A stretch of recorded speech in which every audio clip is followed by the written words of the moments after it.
오늘도 하나님의 은혜가 여러분 가운데 함께 하시기를 간절히 축복합니다. 지난 주일이 추수감사 주일이라서 예레미야 설교를 하지 못했었는데 오늘 계속 이어서 예레미야 설교를 하고자 합니다.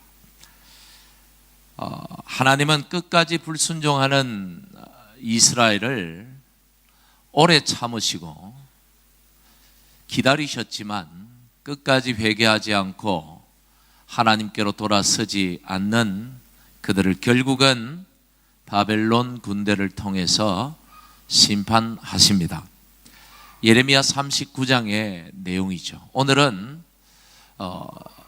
좀 많이 나갑니다. 왜 그런가 하면 지난 주일날 안 하는 바람에 이게 많이 건너뛰었어요. 큐티 본문이 많이 넘어갑니다. 그래서 39장에서부터 오늘 48장까지 가야 되니까 여러분 잘 귀를 담아서 기울여서 여러분 말씀을 받으시기를 바랍니다.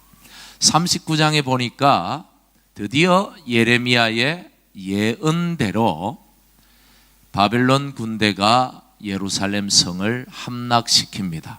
그리고 많은 사람들이 바벨론의 성난 칼에 죽게 되고 왕과 신하들과 또 많은 사람들이 바벨론으로 포로로 끌려가게 됩니다.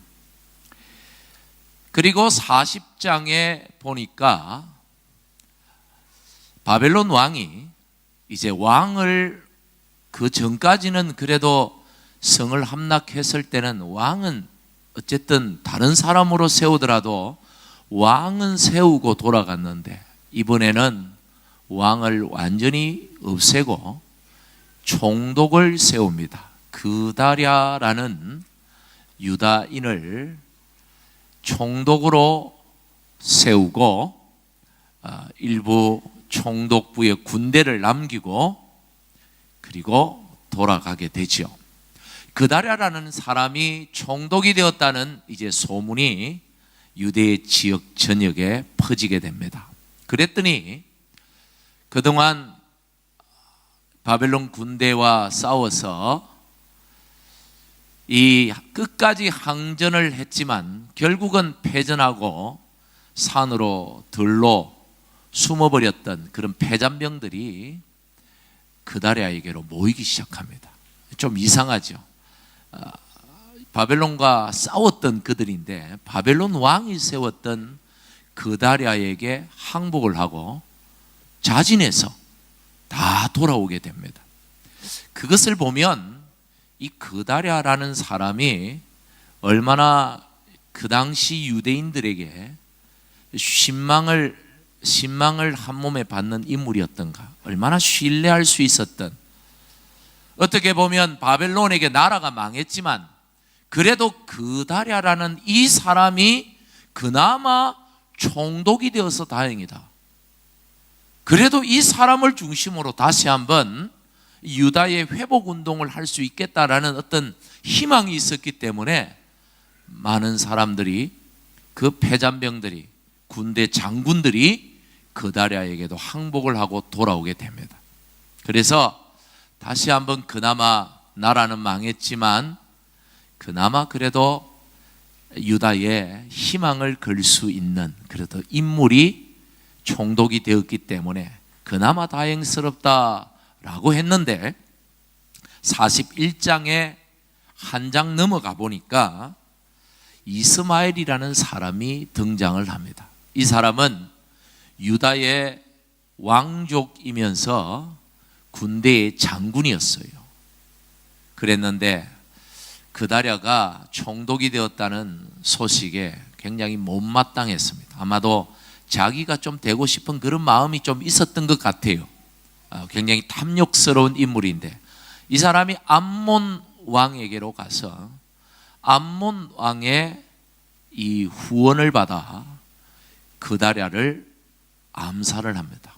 자기 부하를 데리고 가서 총독을 암살을 하고 그리고 총독을 도왔던 친바벨론 세력들을 학살하는 그런 쿠데타를 일으키게 됩니다.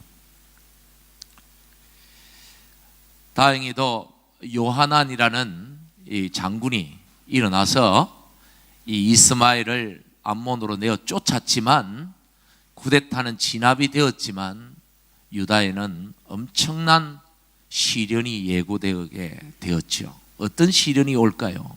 생각해 보십시오, 여러분. 쿠데타는 진압이 되었지만 바벨론 왕이 가만히 있겠습니까?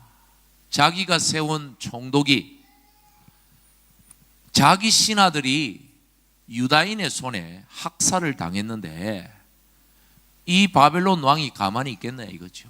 더 성난 군대를 몰아와서 그나마 남아있는 사람들을 모조리 죽이고 말 것입니다. 엄청난 혼란과 두려움에 휩싸이게 되었죠. 그래서 이 사람들이 살기 위해서 42장에 보니까 누구를 찾아오느냐 보니까 하나님의 선지자 예레미야를 찾아옵니다. 그 전까지는 예레미야를 죽이려고 했던 사람들인데, 이 사람들이 이제는 자기들이 죽게 되니까 이 죽음의 순간에, 이 위기의 순간에 자신들을 도울 수 있는 분은 오직 누구밖에 없다? 하나님밖에 없다는 사실을 그들이 드디어 깨닫고 예레미야를 찾아와 하나님께 도움을 간구하게 되었던 것입니다. 그 내용이 42장 6절에 나오는데 우리 같이 한번 읽어보겠습니다. 시작. 우리가 당신을 우리 하나님 여호와께 보내면 그의 목소리가 우리에게 좋든지 좋지 않든지를 막론하고 순종하려 함이라. 거기까지요. 여러분, 참 이 사람들 급하긴 급한 모양이에요. 그렇죠? 전에는 지독스럽게도 하나님의 말씀을 안 듣던 사람들 아닙니까? 이 사람들.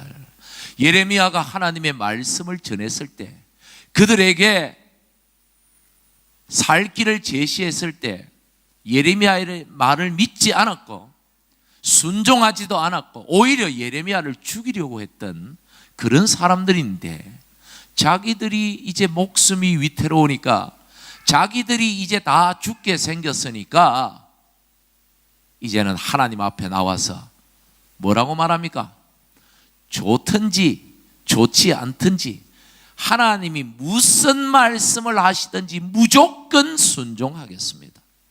우리가 무조건 순종할 테니까 살려만 주십시오. 진작 좋은 말로 좀 할 때 듣지. 그때 형편이 그나마 괜찮을 때 좀 순종하지. 여러분, 그런 생각이 들지요? 안 듭니까? 저는 이 말씀을 준비하면서 좀 그런 마음이 많이 들었어요. 진작 좋은 말로 할 때 좀 말 좀 듣지. 좀 망하기 전에 좀 순종했더라면 좋았을 텐데 쫄딱 망하고 나니까, 그것도 죽게 되니까 이제 와서 살려달라고 하니 참 안타깝다. 참 이 사람들 너무도 어리석다. 그런 생각이 들었습니다. 여러분, 쫄딱 망하게 죽게 되니까 이제 와서 하는 소리가 무조건 순종할 테니까, 무조건 따를 테니까 제발 살려만 주십시오. 얼마나 이들의 마음에 두려움이 큰가, 이들이 얼마나 마음이 다급한지를 알 수 있는 대목이죠. 우리 중에도 좋을 때는 말씀 안 듣다가 하나님 말씀 쳐다보지도 않고, 하나님 말씀을 들려줘도 마음에 담지도 않고 무시하다가 급하면, 실패하고 나면 그때서야 하나님 앞에 나와 살려달라고 하는 분들이 있어요. 우리는 꼭 맞아야 정신을 차리는 안 좋은 버릇이 있습니다. 저도 그렇고요. 망하기 전에, 맞기 전에 하나님 앞에 엎드리는 사람이, 하나님 앞에 나오는 사람이 지혜로운 사람인 줄 믿습니다. 할렐루야. 어떤 분은 죽어봐야 지옥이 있다고 말하는 분들이 있어요. 제가 전도를 해보면, 아니 지옥이 어디냐고, 천국이 어디냐고, 죽어봐야 알지. 예, 그래. 죽어서 만약에 지옥이 있다면, 그때 가서 지옥이 있는 걸 알았다면 늦은 것이죠. 그땐 기회가 없습니다. 그때는 구원받을 기회가 없는 거예요. 늦은 거예요. 죽고 난 다음에 지옥이 있구나.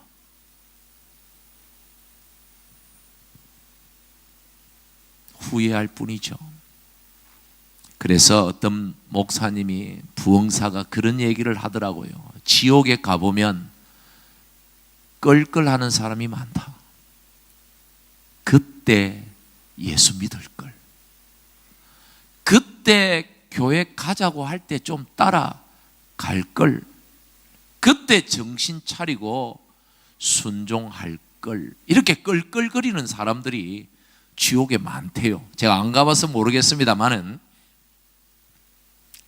여러분, 후회하기 전에, 더 이상 기회가 없는 그런 날이 오기 전에, 우리에게 기회가 있을 때 하나님을 붙드는 저와 여러분이 되기를 주님의 이름으로 간절히 축복합니다. 그런데요, 여러분, 오늘 성경에 나오는 이들, 죽게 되었으니까, 망하게 되었으니까, 이제는 소망이 없으니까, 그때서야 하나님 앞에 나온 이 사람들, 여러분, 아직 늦지 않았다는 사실이죠. 그렇죠? 비록 망했지만 이들에게는 아직 기회가 있었습니다. 살 길이 있었다는 거예요. 그래서 하나님을 찾아온 것입니다. 예레미야는 그들에게 비록 많이 늦었지만 그래도 그들에게 살 길이 있었기 때문에 하나님의 메시지를 전해 주었습니다. 살 길을 가르쳐 주었습니다. 비록 너희가 망했지만, 실패했지만, 죽게 되었지만 그래도 아직 기회가 있다. 하나님 의지하고 하나님 믿고 이 땅에서 하나님이 너희에게 은혜를 베푸실 때까지 참고 기다려라. 끝까지 참고 기다리라고 메시지를 전했습니다. 여러분 중에 실패로 인해 낙심하고 두려워하는 분들이 계십니까? 비록 지금은 힘들겠지만 여러분 하나님 의지하고 참고 기다린다면 하나님은 반드시 여러분에게 좋은 날을 주실 줄 믿습니다. 제 얘기가 아니고요, 성경이 그렇게 말씀합니다. 시편 34편 10절 말씀을 우리 같이 한번 읽어보겠습니다. 시작. 젊은 사자는 궁핍하여 줄일지라도 여호와를 찾는 자는 모든 좋은 것에 부족함이 없으리로다. 젊은 사자가 굶주릴 수 있다. 이건 어떻게 보면 불가능한 일이에요. 젊은 사자는 먹이를 놓치지 않습니다. 그런 일이 있다 하더라도 세상에 그런 일은 있을 수 있겠지만 하나님을 찾는 사람이 부족함을, 어려움을 당하고 망하게 되는 일은 절대로 없다. 하나님은 반드시 하나님을 찾는 자들에게는 모든 좋은 곳에 부족함이 없도록 채우실 것이다.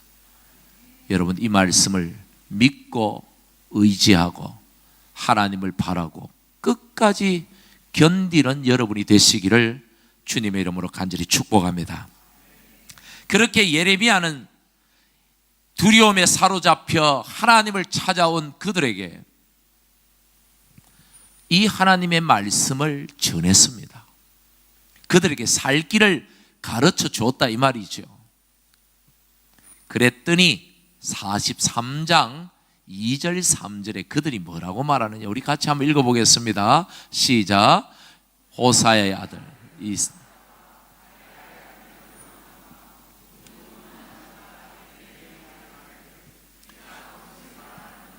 우리 하나님 여호와께서 너희는 애굽에서 살려고 그리로 가지 말라고 너를 보내어 말하게 하지 아니하셨느니라. 이는 네리야의 아들 바룩이 너를 부추겨서 우리를 대적하여 갈대아 사람의 손에 넘겨 죽이며 바벨론으로 붙잡아 가게 하려 함이라. 여러분, 무슨 말입니까? 예레미야가 하나님의 말씀을 통하여 그들에게 살 길을 가르쳐 주었더니 그들이 뭐라고요? 거짓말하지 마라. 거짓말하지 마라. 이 사람들 참 웃기는 사람들입니다. 아니, 언제 오라 했습니까? 아니, 언제 자기들이 자기 발로 찾아와서 무슨 말을 하더라도 듣겠다고, 무슨 말을 하시더라도 무조건 순종하겠다고 한 사람들이 자기들 아닙니까? 자기들 입으로 그 소리 해놓고는 가르쳐 주니까, 살 길을 가르쳐 주니까 하는 소리가 거짓말하지 마라.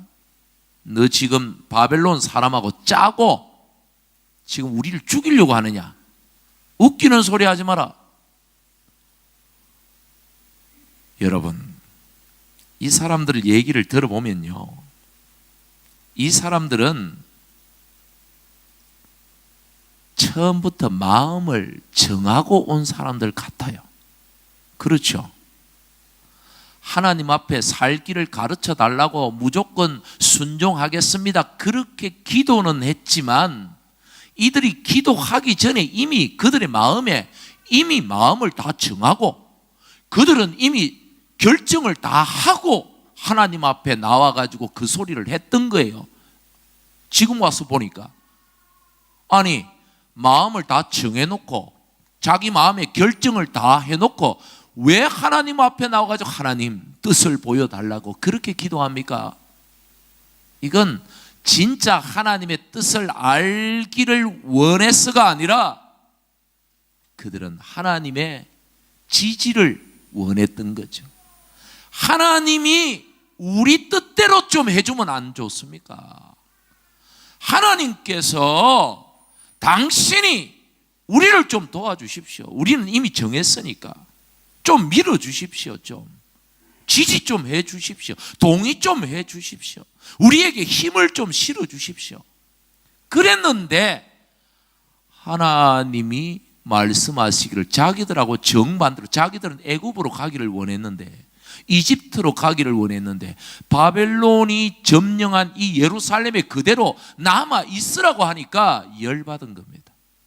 하나님한테 열받은 겁니다. 저들은 처음부터 하나님의 뜻, 하나님의 생각, 하나님의 마음, 그런 거는 조금도 관심이 없었어요. 그들은 오직 자기들 생각, 자기들 뜻, 자기들의 입장만 가지고 조금도 그 마음을 바꿀 생각도 없이 하나님 앞에 나와 오히려 하나님의 마음을 바꾸려고 하고 있는 것이, 이것이 그들의 기도였습니다. 여러분의 기도는 그렇지 않습니까? 기도하는 말들을 들어보면 좀 그럴듯해요. 하나님, 하나님의 뜻대로 우리를 인도해 주세요. 하나님 선하신 방법대로 나를 이끌어 주세요.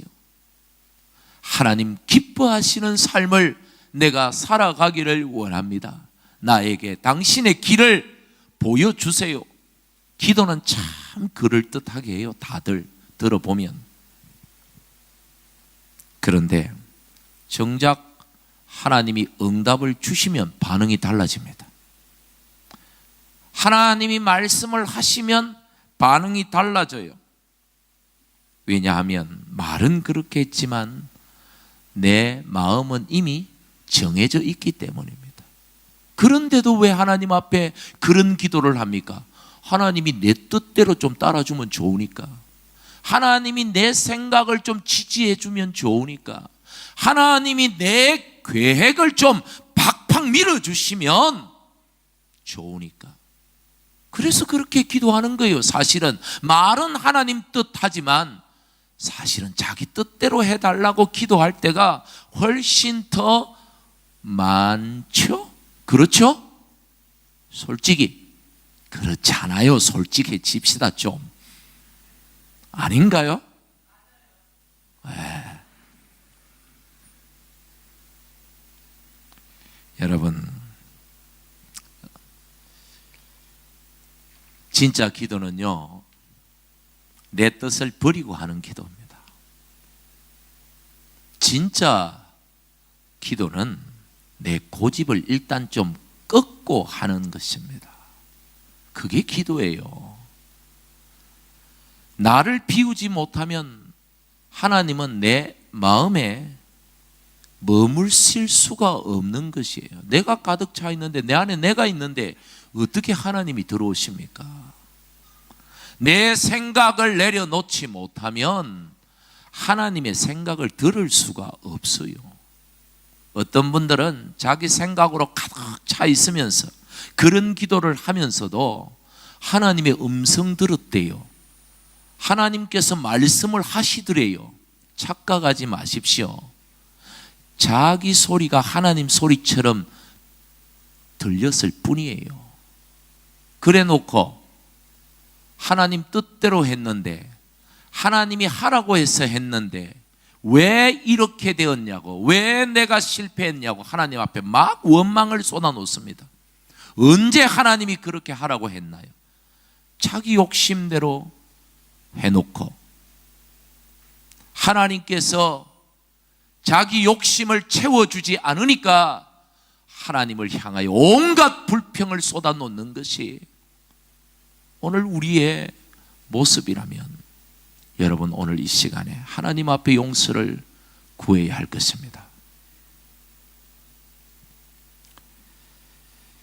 결국 저들은 하나님께서 자기의 뜻에 지지를 보내주지 않으니까 거짓말이야, 거짓말이야, 거짓말이야 소리치면서 그나마 하나님의 뜻대로 한번 따라가 보려고 하는 사람들까지 다 붙잡아가지고 심지어 예레미야까지 붙들어서 애굽으로 도망을 쳐버렸습니다.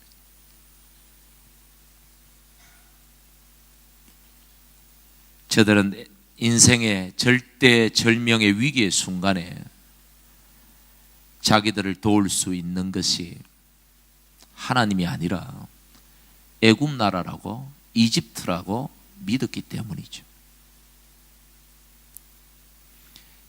애굽이 이 위기 가운데 자신들의 피난처가 될 것이라 확신했기 때문에 그들은 애굽을 선택해서 가버린 것입니다. 하나님이 여기에 머무르라고 했는데, 여기만 있으면 때가 되면 반드시 내가 너희를 도울 것이라 약속하셨음에도 불구하고 그들은 하나님을 버리고 애굽을 선택했습니다. 왜?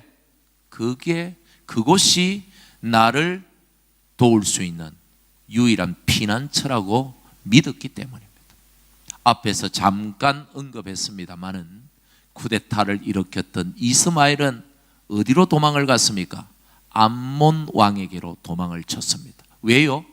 암몬 왕이 자기의 피난처라고 믿었기 때문입니다.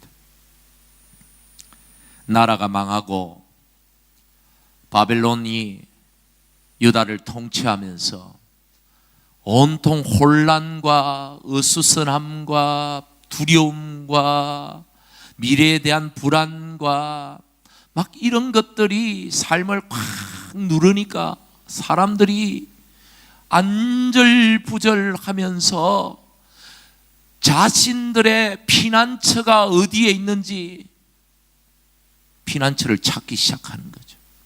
어떤 사람은 애굽을, 어떤 사람은 암몬을, 어떤 사람은 모압을, 어떤 사람은 에돔을, 어떤 사람은 바벨론을 자신들의 피난처로 삼아서 이리저리로 다 뿔뿔이 흩어져 버렸던 것이죠. 그래서 여기서부터 중요해요. 하나님은 44장부터 시작해서 오늘 본문이 포함된 이 본문을 포함해서 51장까지, 52장이 마지막 장인데요. 52장은 그 잡혀간 왕에 대한 이야기예요. 시드기야와 여호야긴 왕에 대한 그 잡혀가서 어떻게 살았는가에 대한 후기를 잠깐 기록하고 있고요. 사실은 51장까지가 사실 거의 이 예레미야의 끝이에요. 그러니까 44장부터 예레미야 끝까지 무엇에 대해서 하나님이 말씀하시는가, 예레미야를 통하여 무엇에 대해서 말씀하시는가, 바로 그 이스라엘 하나님의 백성들이 위기 가운데, 혼란 가운데, 두려움 가운데 자기들의 피난처로 삼았던 그 나라들 있잖아요. 그 나라들, 나는 저곳이 나를 도와줄 것이다, 저 사람이 나를 도와줄 것이다, 이것이 나를 도와줄 것이라고 믿었던 그 피난처들을 하나님께서 심판해버리겠다. 하나님의 백성들이 피난처 삼은 그 모든 것들을 하나님께서 무너뜨려버리겠다. 그렇게 예언하는 말씀이 바로 이 예레미야서의 끝부분이에요. 여러분, 왜 이런 말씀들을 하실까요? 그 피난처가 바로 애굽, 블레셋, 모압, 암몬, 에돔, 다메섹, 게달, 하솔, 엘람, 그리고 하나님의 심판의 도구로 사용되었던 바벨론까지, 이 모든 하나님의 백성들이 피난처 삼았던 이 모든 것들을 하나님이 심판하겠다. 왜 이 말씀을 기록하셨을까? 사람들이 위기 가운데서 피난처로 삼는 그런 나라들, 그런 사람들, 그런 것들이 결코 우리 인생의 피난처가 될 수 없고, 그 피난처 삼는 그런 행위들이 얼마나 어리석은 행위였는지를 하나님께서 똑똑히 보여주기 위함이다, 이 말씀입니다. 동시에 인생의 참 피난처는 누구밖에 없다? 하나님밖에 없다는 것을 하나님의 백성들에게 가르쳐 주기 위해서 오늘 이 말씀이 기록이 된 것입니다. 하나님을 의지하는 자만이 구원을 받을 것입니다. 할렐루야.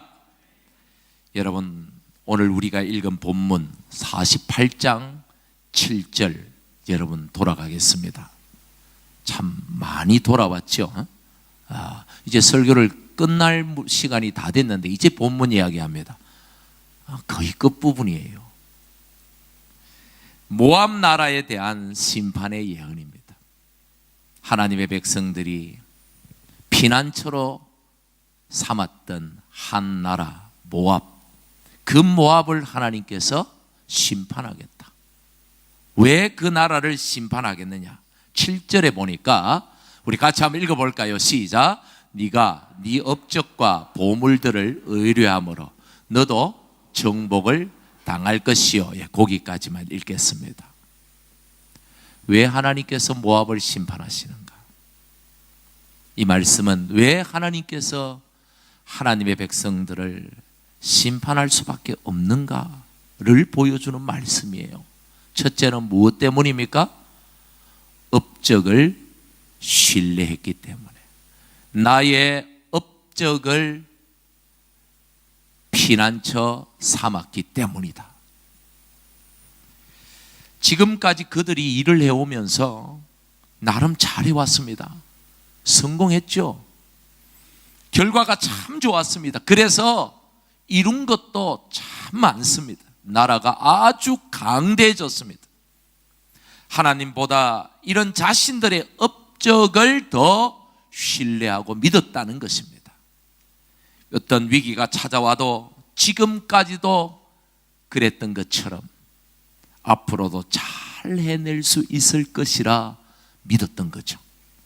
이런 사람들, 여러분, 이런 사람들이 하나님을 믿고 의지하기라는 것은 너무나도 힘든 일 같아요. 여러분 한번 생각해 보십시오. 하는 일마다 잘 되고 성공하고 큰 업적을 이루었고 부족함이 없는데 그런 사람들에게 굳이 하나님이 필요하겠습니까? 부족한 게 없는데, 모든 게 내 힘으로 다 할 수 있는데, 내 능력으로 다 할 수 있는데 그런 사람에게 하나님이 필요하겠냐 이 말이죠. 내 세상이 무너져 봐야 우리 인생에게는 정말 하나님밖에 없구나 하는 것을 깨닫게 되는 거죠. 잘 나갈 때는 몰라요, 인생이 어떤 건지. 그러나 여러분, 우리 인생이 항상 잘 나갑니까? 언젠가는 무너집니다. 젊음도 늙게 되고요, 가진 돈도 없어지고요, 실력도 늙으면, 아무리 실력 좋아도 늙으면 안 써줍니다. 젊은 사람 많은데 왜 써줍니까? 천년만년 이렇게 살 것 같습니까? 결국 내가 가진 세상이 무너질 날이 온다는 걸 알아야 합니다. 우리가 쥐고 있는 이 세상, 여러분의 세상이, 여러분 이 우주적인 세상 말고요, 거기까지 생각하지 말고요, 여러분의 세상, 여러분의 세상이 조만간 무너질 날이 온다는 것을 알아야죠. 그때가 되면 그때서야 비로소 하나님밖에 없구나, 내가 의지할 분은 오직 하나님뿐이구나, 그렇게 깨닫게 되는 것이죠. 왜 하나님이 우리에게 시련이라는 것을 주십니까? 큰 시련이 아니라서 감사하죠. 작은 시련들, 고난들은 그것을 젊을 때 조금이라도 일찍, 그래도 뭔가를 들고 있을 때, 좀 잘 나갈 때, 그때라도 깨달으라고 우리에게 고난을 주시는 줄 여러분 아시기를 바랍니다. 여러분, 그래서 우리가 꼭 잘 되는 것만이 축복이 아니에요. 하나님 없는 성공은 우리를 하나님으로부터 너무도 멀리 떨어지도록 만들어 버리기 때문에 결코 복이 아닌 것입니다. 하나님 없이 성공한 사람들 부러워하지 마십시오. 저들도 언젠가는 죽게 될 거고, 그날 하나님 없이 저 세상 간다면 어디로 가겠습니까? 이 땅에서도 하나님과 함께, 저 세상에서도 하나님과 함께, 하나님과 동행하는 여러분이 되기를 간절히 축복합니다. 둘째로, 모압이 피난처 삼은 것은 자기 보물이라 그랬어요. 자신들이 가진 막강한 경제력이 자기들에게 안정과 번영과 평안을 가져다 줄 것이라고 그들은 믿었습니다. 돈 많은 사람들은 대부분 그런 생각들을 해요. 돈이 모든 걸 다 해결해 줄 것이라고, 돈이 모든 걸 다 해결해 줄 것이라고.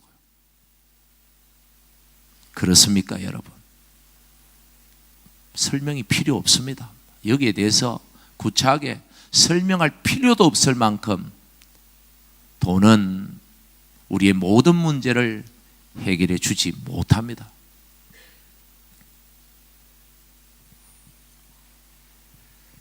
모압을 하나님이 심판하시겠다는 이유가 무엇입니까? 자기들의 업적, 보물, 하나님보다 더 신뢰했기 때문입니다. 그것들이 인생의 피난처가 아니라는 사실을 깨닫게 하기 위해서 모압의 심판을 바라보는 하나님의 백성들에게 저기가 나의 피난처인 줄 알았는데, 저곳이 나의 피난처인 줄 알았는데, 저곳이 무너지는 것을 보니까 저기가 피난처가 아니구나. 하나님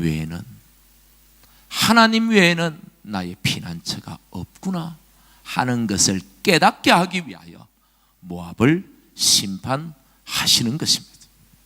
여러분은 지금 무엇을 더 의지하고 살아갔습니까? 하나님이십니까? 여러분의 세상입니까? 세상 것은 결국 사라집니다. 아무리 뛰어난 실력을 가진 사람도 늙으면 소용없습니다. 모아둔 돈도 시간이 지나면 내 것이 아닙니다. 내 생명 더더욱 내 것이 아닙니다. 여러분에게 무엇이 남겠습니까? 하나님을 피난처 삼고 하나님을 의지하는 사람만이 천국에서 하나님이 주시는 영생 복락을 누리게 될 것입니다. 할렐루야. 하나님 붙들고 하나님 의지하고, 여러분이 잘 살든 못 살든, 형통하든 불통하든, 여러분이 지금 어떤 형편 어떤 상황에 놓여 있든지 상관없이 여러분 하나님을 여러분의 피난처로 삼고 하나님의 은혜로 살아가는 복된 성도들 다 되시기를 주님의 이름으로 간절히 축복합니다.